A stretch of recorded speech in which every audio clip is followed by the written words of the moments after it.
Action Award, Patience Advocate Award, Gorgeous Kid Award, Neat Kid Award, Batang Maaasahan, Batang Manunulat Award, Star Reader Award, and Good Communicator Award.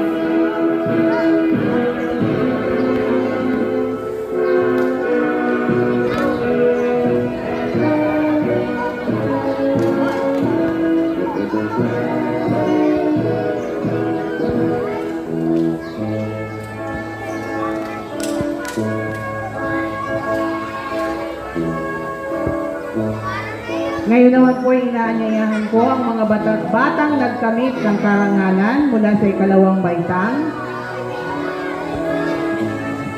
At ibinibigay ko rin ang kanilang tagapayo, Ma'am Donna Marie O. Manuba.